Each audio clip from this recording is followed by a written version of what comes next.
नमस्कार दोस्तों, आपका हमारे चैनल पर स्वागत है। दोस्तों, आपके कहने पर आज हम वीडियो लाए हैं नई कविता का नामकरण प्रस्तुत करें। वीडियो को अंत तक ज़रूर देखिएगा। दोस्तों, अगर आप हमारे चैनल पर नए हैं तो चैनल को सब्सक्राइब कर लीजिए, साथ में बेल आइकन प्रेस कर लीजिए ताकि अगली वीडियो का नोटिफिकेशन आप तक पहुंच सके। देखिए दोस्तों, नई कविता भारतीय स्वतंत्रता के बाद लिखी गई उन कविताओं को कहा गया।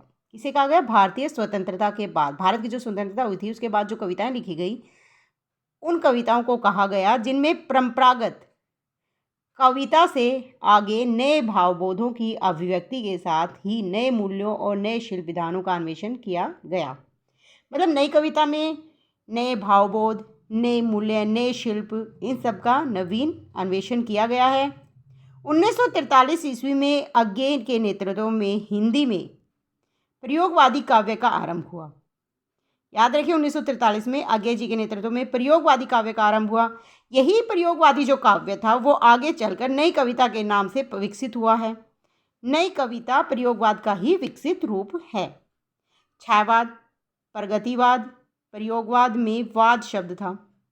अब इन सभी देखिए जितने भी नाम है, छायावाद, प्रगतिवाद, प्रयोगवाद, इनमें क्या है? वाद शब्द। आज्ञे जी नहीं चाहते थे कि आगे जो हमारी काव्य परंपरा आए उसमें जो नामकरण हो उसमें वाद शब्द आए, तो इसीलिए आज्ञे जी ने प्रयोगवाद के बाद जो हमारा नया विकसित रूप हुआ प्रयोगवाद का, उसे नई कविता नाम दिया।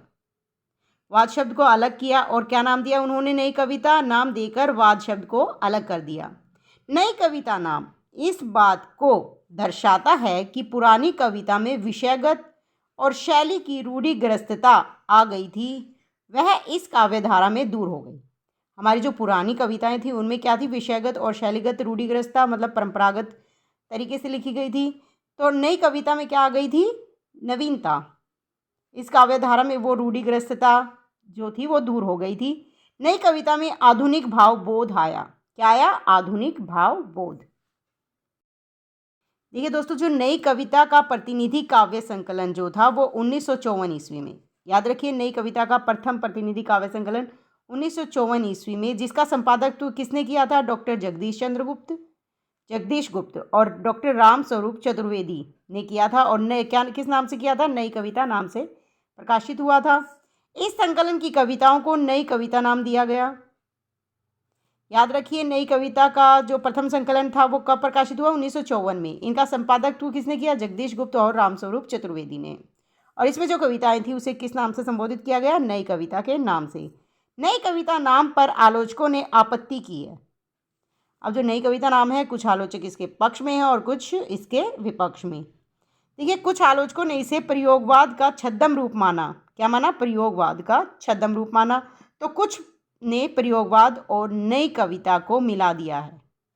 अब देखिए, जैसे डॉक्टर भगीरथी मिश्र ने क्या कहा है कि 20-25 वर्ष के बाद यह प्रवृत्ति पुरानी पड़ेगी, तब यह नाम कितना भ्रामक होगा यह समझा जा सकता है। सभी को पता है कि 20-25 वर्ष बाद कविता का जो रूप है, जो शिल्प विशेषताएं हैं, वो बदल जाती हैं। तो इस नाम को ये कहते हैं भगीरथी मिश्र कि ये औचित्यपूर्ण नहीं है, क्योंकि 20-25 साल बाद चीज़ें बदल जाएंगी। आगे डॉक्टर नामवर सिंह ने कहा है कि नई कविता में अतिवाद का दोष माना है। नामवर सिंह ने क्या माना है? नई कविता में अतिवाद का दोष माना है। अब जो डॉक्टर शिव कुमार मिश्र थे वो नई कविता नाम के पक्ष में थे। अब ये क्या कहते हैं कि वे इस नाम को उचित ठहराते हुए कहते हैं कि नई कविता के नामकरण के संबंध में विद्वानों में जो मतभेद दिखाई देता है वह सामान्यतः प्रयोगवाद और नई कविता के बीच का झगड़ा है। इनका मानना क्या है कि नई कविता के नामकरण के बीच में के पक्ष में जो मतभेद दिखाई देता है वो प्रयोगवाद और नई कविता के बीच का झगड़ा है। नई कविता नाम में पूर्ववर्ती काव्यधाराओं से अपनी स्थिति को स्पष्ट करने की जो क्षमता है वह न तो प्रयोगवाद नाम में है और न कविता में। हम कह रहे हैं कि देखिए, जो नई कविता नाम है वो इससे पहले की जो कविताएं हैं उनसे नई कविता की जो स्थिति है वो अधिक स्पष्ट है। यह क्या करती है? यह अपनी पूर्ववर्ती काव्यधाराओं से ज़्यादा मजबूत स्थिति, अपनी स्पष्ट करने की जो स्थिति है, जो क्षमता है, वो इसमें ज़्यादा है। जबकि ये प्रयोगवाद नाम में ऐसा कुछ नहीं है, ना ही कविता नाम में है। मतलब कविता नाम, नई कविता जो नाम है, इसमें पूर्ववर्ती काव्यधाराओं से अपनी स्थिति को स्पष्ट करने की क्षमता ज़्यादा है। वो क्षमता प्रयोगवाद में और कविता नाम में नहीं है। नई कविता ऐसा सार्थक नाम है जो इस काव्य धारा की नई चेतना, वैचारिक स्वतंत्रता और शिल्पगत विशिष्टता को स्पष्ट करता चलता है। अब इसमें सारी जो चीज़ें हैं वो नई हैं, शिल्प भी, वैचारिक स्वतंत्रता भी और नई चेतना भी। तो इसी कारण जो नई कविता नाम है वो इसे स्पष्ट करता हुआ चलता है। अतः प्रयोगवाद के विकसित रूप को नई कविता नाम देना उचित है। दोस्तों, वीडियो अच्छी लगी है तो लाइक शेयर ज़रूर कीजिएगा, चैनल को सब्सक्राइब कर लीजिए, साथ में बेल आइकन प्रेस कर लीजिए ताकि अगली वीडियो का नोटिफिकेशन आप तक पहुंच सके। धन्यवाद।